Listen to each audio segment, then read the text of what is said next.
बंधुओं नमस्कार। कल की वीडियो में आपने ऋचिक, जमदग्नि और परशुराम जी के चरित्रों का वर्णन सुना और आज यहाँ पर इस वीडियो में देखिए क्या है। परशुराम जी के द्वारा जो क्षत्रियों का संहार किया गया और विश्वामित्र जी के जो वंश की कथा है वो आज यहाँ पर इस वीडियो में प्रस्तुत की जा रही है। श्री सुखदेव जी कहते हैं, परीक्षित, अपने पिता की यह शिक्षा भगवान परशुराम ने जो आज्ञा कहकर स्वीकार कर ली। इसके बाद वे 1 वर्ष तक तीर्थ यात्रा करके अपने आश्रम पर लौट आए। एक दिन की बात है, परशुराम जी की माता रेणुका गंगा तट पर गई हुई थी। वहां उन्होंने देखा कि गंधर्वराज चित्ररथ कमलों की माला पहने अप्सराओं के साथ विहार कर रहा था। वे जल लाने के लिए नदी तट पर गई थी, परंतु वहां जल क्रीड़ा करते हुए गंधर्व को देखने लगी और पतिदेव के हवन का समय हो गया, इस बात को वो भूल गई। उनका मन कुछ कुछ चित्ररथ की ओर खिंच भी गया था। हवन का समय बीत गया, यह जानकर वे महर्षि जमदग्नि के शाप से भयभीत हो गई और तुरंत वहां से आश्रम पर चली आई। वहां जल का कलश महर्षि के सामने रखकर हाथ जोड़ खड़ी हो गई। जमदग्नि मुनि ने अपनी पत्नी का मानसिक व्यभिचार जान लिया और क्रोध करके कहा, मेरे पुत्रों, इस पापिनी को मार डालो। परंतु उनके किसी भी पुत्र ने उनकी वह आज्ञा स्वीकार नहीं की। इसके बाद पिता की आज्ञा से परशुराम जी ने माता के साथ सब भाइयों को भी मार डाला। इसका कारण था वे अपने पिताजी के योग और तपस्या का प्रभाव भली भांति जानते थे। परशुराम जी के इस काम से सत्यवती नंदन महर्षि जमदग्नि बहुत प्रसन्न हुए और उन्होंने कहा, बेटा, तुम्हारी जो इच्छा हो वर मांग लो। परशुराम जी ने कहा, पिताजी, मेरी माता और सब भाई जीवित हो जाएं तथा उन्हें इस बात की याद न रहे कि मैंने उन्हें मारा था। परशुराम जी के इस प्रकार कहते ही जैसे कोई सोकर उठे, सब के सब अनायास ही सकुशल उठ बैठे। परशुराम जी ने अपने पिताजी का तपोबल जानकर ही तो अपने सुहृदों का वध किया था। परीक्षित, सहस्त्रबाहु अर्जुन के जो लड़के परशुराम जी से हार कर भागे थे, उन्हें अपने पिता के वध की याद निरंतर बनी रहती थी। कहीं एक क्षण के लिए भी चैन नहीं मिलता था। एक दिन की बात है, परशुराम जी अपने भाइयों के साथ आश्रम से बाहर वन की ओर गए हुए थे। यह अवसर पाकर बैर साधने के लिए सहस्त्रबाहु के लड़के वहां आ पहुंचे। उस समय महर्षि जमदग्नि अग्निशाला में बैठे हुए थे और अपनी समस्त वृत्तियों से पवित्र कीर्ति भगवान के ही चिंतन में मग्न हो रहे थे। उन्हें बाहर की कोई सुध न थी। उसी समय उन पापियों ने जमदग्नि ऋषि को मार डाला। उन्होंने पहले से ही ऐसा पाप पूर्ण निश्चय कर रखा था। परशुराम जी की माता रेणुका बड़ी दीनता से उनसे प्रार्थना कर रही थी, परंतु उन सबों ने उनकी एक न सुनी। वे बलपूर्वक महर्षि जमदग्नि का सिर काट कर ले गए। परीक्षित, वास्तव में वे नीच क्षत्रिय अत्यंत क्रूर थे। सती रेणुका दुख और शोक से आतुर हो गई। वे अपने हाथों, अपनी छाती और सिर पीट पीट कर जोर जोर से रोने लगी। परशुराम, बेटा परशुराम, शीघ्र आओ। परशुराम जी ने बहुत दूर से माता का हा राम यह करुण क्रंदन सुन लिया था। वे बड़ी शीघ्रता से आश्रम पर आए और वहां आकर देखा कि पिताजी मार डाले गए हैं। परीक्षित, उस समय परशुराम जी को बड़ा दुख हुआ। साथ ही क्रोध, असहिष्णुता, मानसिक पीड़ा और शोक के वेग से वे अत्यंत मोहित हो गए। हाय पिताजी, आप तो बड़े महात्मा थे। पिताजी, आप तो धर्म के सच्चे पुजारी थे। आप हम लोगों को छोड़कर स्वर्ग चले गए। इस प्रकार विलाप कर उन्होंने पिता का शरीर भी भाइयों को सौंप दिया।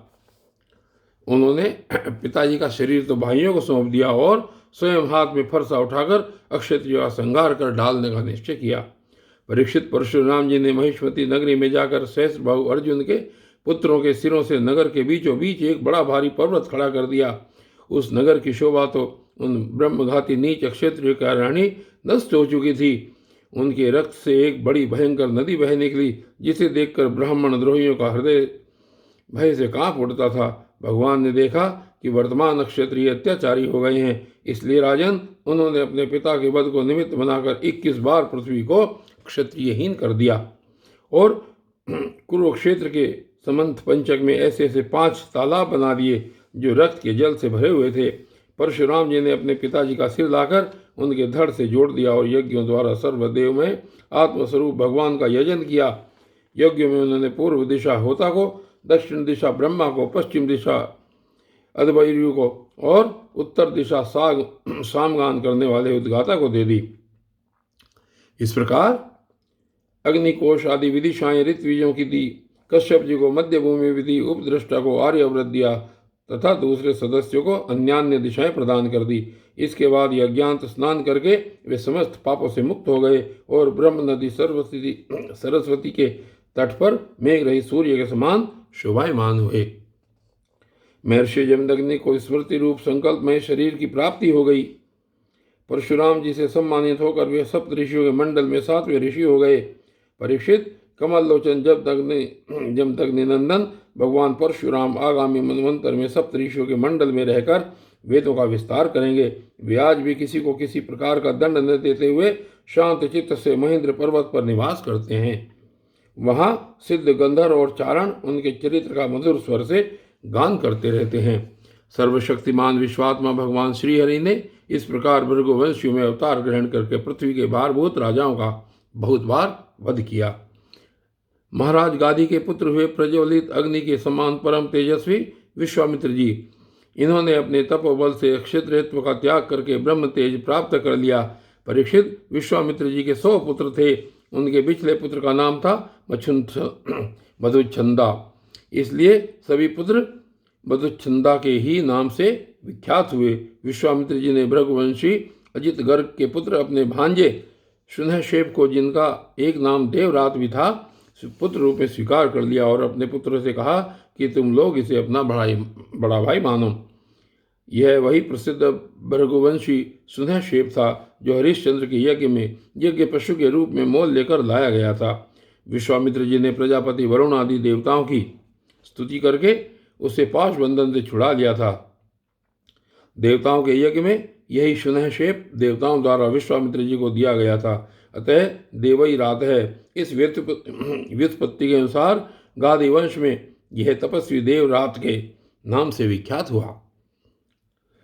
विश्वामित्र जी के पुत्रों में जो बड़े थे, उन्हें शुनहशेप को बड़ा भाई मानने की बात अच्छी न लगी।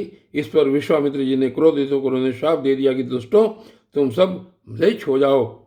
इस प्रकार जब 49 भाई म्लेच्छ हो गए, तब विश्वामित्र जी के पिछले पुत्र मधुच्छंदा ने अपने से छोटे 50 भाइयों के साथ कहा, पिताजी, आप हम लोगों को जो आज्ञा करते हैं उसका पालन करने के लिए तैयार हैं। यह कहकर मधुच्छंदा ने मंत्र दृष्टा शुनहशेप को बड़ा भाई स्वीकार कर लिया और कहा कि हम सब तुम्हारे अनुयायी छोटे भाई हैं। तब विश्वामित्र जी ने अपने इन आज्ञाकारी पुत्रों से कहा, तुम लोगों ने मेरी बात मानकर मेरे सम्मान की रक्षा की है, इसलिए तुम लोगों जैसे सुपुत्र प्राप्त करके मैं धन्य हुआ। मैं तुम्हें आशीर्वाद देता हूँ कि तुम्हें भी सुपुत्र प्राप्त होंगे। मेरे प्यारे पुत्रों, यह देवराज शुनहशेप भी तुम्हारा ही गोत्र का है। तुम लोग इसकी आज्ञा में रहना।